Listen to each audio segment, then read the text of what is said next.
Hello everyone, welcome to Krishna coaching online classes. तो हम discuss कर रहे हैं ज्योग्राफी। तो वर्ल्ड ज्योग्राफी अब हम इस सेक्शन में डिस्कस कर रहे हैं। तो स्टार्ट करते हैं क्वेश्चन नंबर 81 से। तो क्वेश्चन क्या है, देखो। Select the correct direction of sirocco storm. तो सिरोक्को स्ट्रोम क्या है?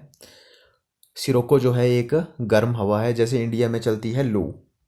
ठीक है, लू का आप सबको पता है कि जो लू जो चलती है वो नॉर्थ इंडिया और वेस्ट इंडिया साइड में चलती है। तो उसी टाइप की ये स्टॉर्म है एक सिरोक्को, ये भी एक गर्म हवा है।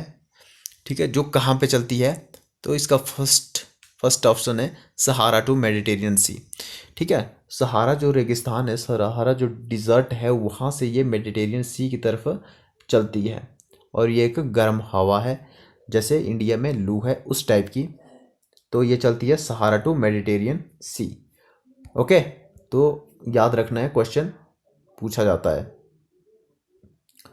देखो, sirocco originate in the Sahara and blow across the Mediterranean sea into southern Europe. It arises from a warm dry tropical air mass in the Arabian और Sahara desert. Okay, that is pulled northward by low pressure cells moving eastward across the Mediterranean sea. ठीक है, जैसे ये देखो, Scirocco जो होती है, जब पवन है, मान लो यहाँ से जाती है, सहारा डेजर्ट से मेडिटेरियन सी पे चली जाती है। यहाँ पे ये फिर नमी जो है ग्रहण करती है, इसके बाद फिर आगे बढ़ती है और वहाँ पे फिर ये ज़ोरदार बारिश करवाती है।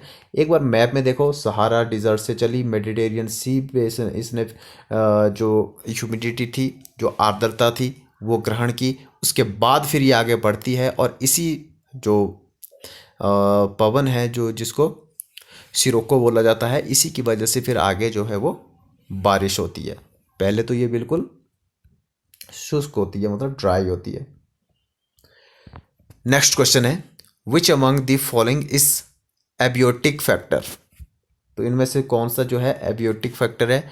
माइट्स, मॉइस्चर, इंसेक्ट्स या फिर रोडेंट्स। तो राइट आंसर है इसका मॉइस्चर।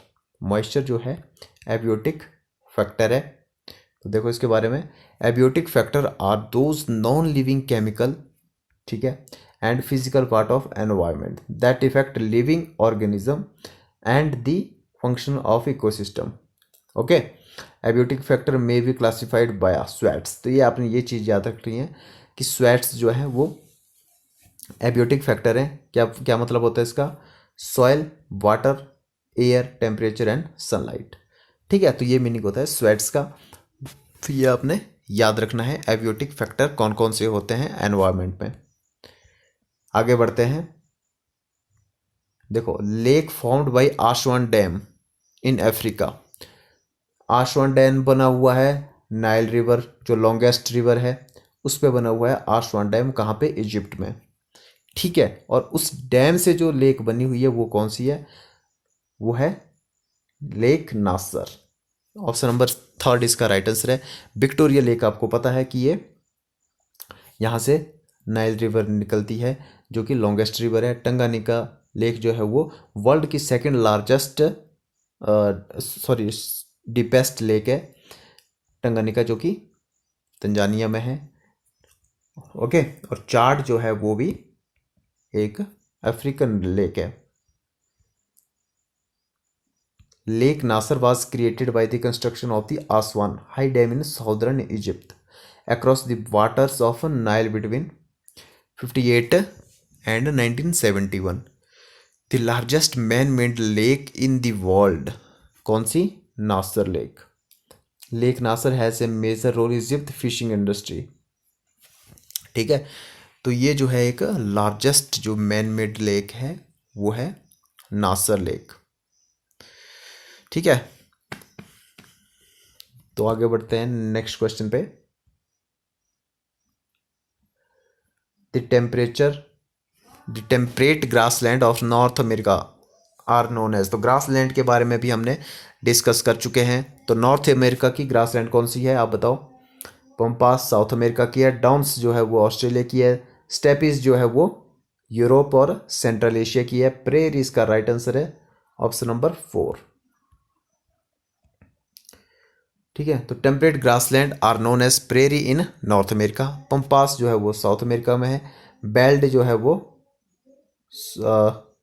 साउथ अफ्रीका में है। और स्टेपी जो है वो एशिया, सेंट्रल एशिया और यूरोप में वो पड़ता है। ठीक है, तो temperate grassland are located north of the tropic of cancer.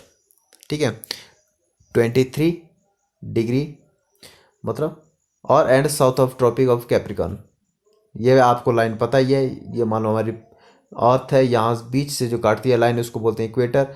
और 23.5 डिग्री ऊपर से जाती है लाइन ऑफ कैंसर, और 23.5 डिग्री नीचे से जाती है लाइन ऑफ कैप्रिकॉर्न। तो इनके बीच में जो एरिया पड़ता है वहीं पे ये सारी टेम्परेट ग्रासलैंड है।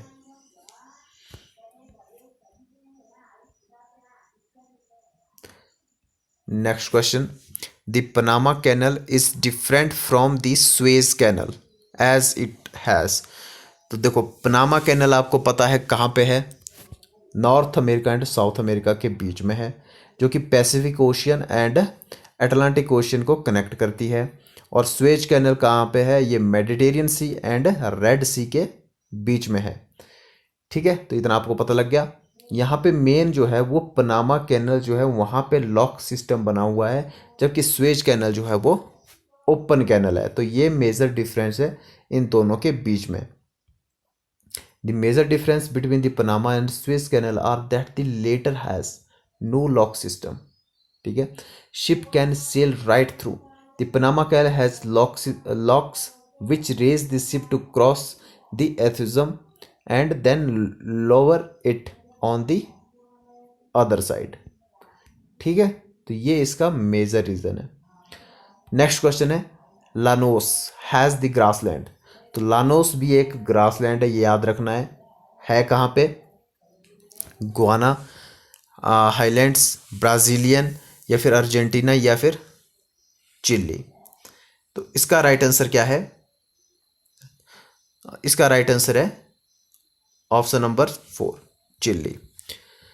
साउथ अमेरिका में ही है लानोस ग्रासलैंड, कहाँ पे, चिली में, या चाइल जिसको बोला जाता है। और एक चीज़ याद रखना है, गुआना हाईलैंड्स, ये भी पूछा जाता है एग्जाम में, गुआना हाईलैंड्स या गुआना जो उच्च भूमि है वो कहाँ पे है, वो भी है कहाँ पे, साउथ अमेरिका कॉन्टिनेंट में। ये कोलंबिया, वेनेजुएला और गुआना, यहाँ पे ये हाईलैंड्स पड़ती हैं। ठीक है, तो ये भी आपने इसके बारे में याद रखना है। Llanos is the vast tropical grassland plain situated in the east of the Andes in Colombia and Venezuela in northwestern South America. It refers to the flatlands area encompasses the Chilean Central Valley between Valdivia Osorno। ठीक है, तो ये grassland के बारे में आपने पूरी जानकारी रखनी है, कौन सी ग्रासलैंड जो है किस कंट्री में है। डायरेक्ट क्वेश्चन पूछा जाता है, नहीं तो फिर यूपीएससी में मैच करने के लिए इस टाइप के क्वेश्चन आते हैं।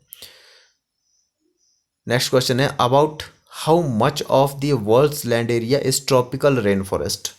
तो जो ट्रॉपिकल रेन फॉरेस्ट है वो कितना है, अप्रोक्सीमेटली 7% है ट्रॉपिकल रेन फॉरेस्ट।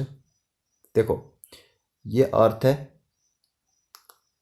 ये इक्वेटर लाइन है, ये लाइन ऑफ कैंसर है, ये लाइन ऑफ कैप्रिकॉर्न है।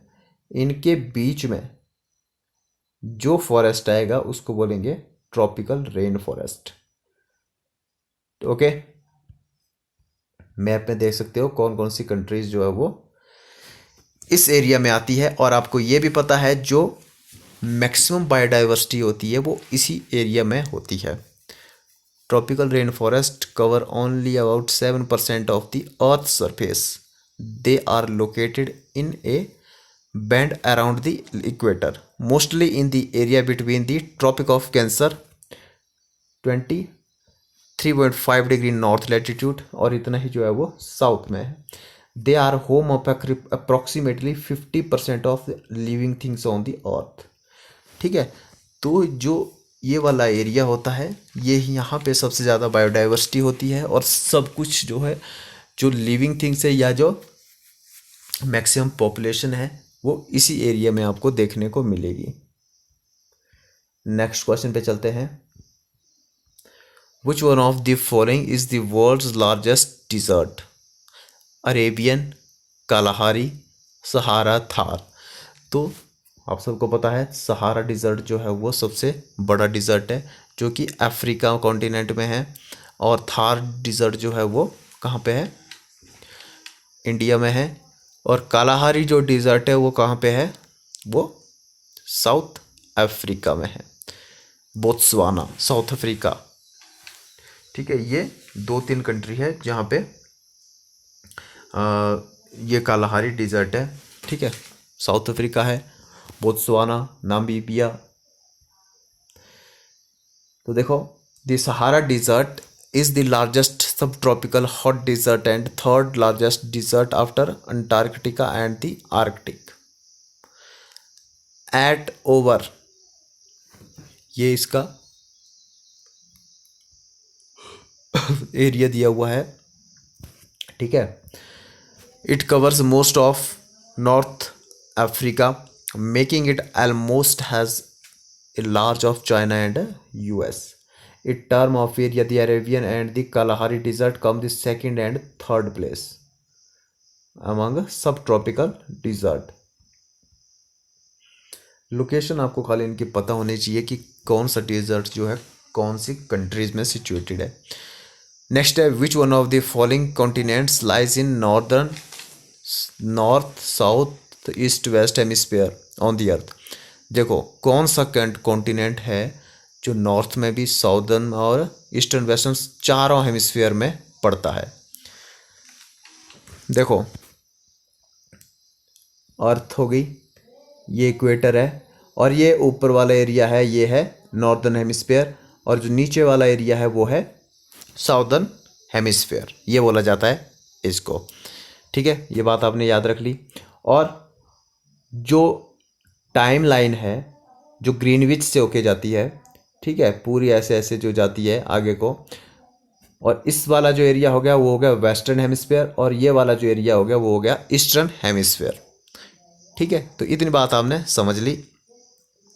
तो अब बताओ कि कौन सा कॉन्टिनेंट जो है वो इन चारों जो लाइन है वो यहाँ से क्रॉस करती है? पहले भी हमने ये डिस्कस किया था कि नॉर्दर्न और साउदर्न हेमिस्फीयर में, मतलब जहाँ से इक्वेटर भी जाती है, लाइन ऑफ कैंसर भी जाती है, लाइन ऑफ कैप्रिकॉर्न भी जाती है, तीनों जहाँ से लाइन जाती है वो कॉन्टिनेंट है अफ्रीका। तो अब देखा हमने कि ईस्टर्न और वेस्टर्न हेमिस्फीयर में जो कॉन्टिनेंट पड़ता है वो भी है अफ्रीका। तो राइट आंसर हो गया अफ्रीका, जो कि इन चारों eastern, western, north and southern hemisphere में पड़ता है, वो हो गया अफ्रीका। क्वेश्चन बहुत इंपॉर्टेंट है। Africa is located in the northern, southern and eastern hemisphere. The equator divide the earth into 2 northern and southern hemisphere, ये आपको पता है। एंड द प्राइम मेरिडियन, जिसको बोलो टाइमलाइन भी जिसको हम बोलते हैं, divide earth south and eastern and western hemisphere. ठीक है, तो ये सारे जो है कहाँ से पास होती है?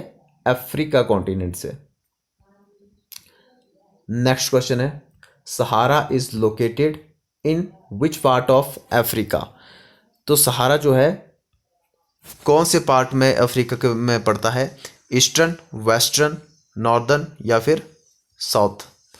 तो इसका राइट आंसर हो गया नॉर्दर्न पार्ट ऑफ अफ्रीका। ठीक है,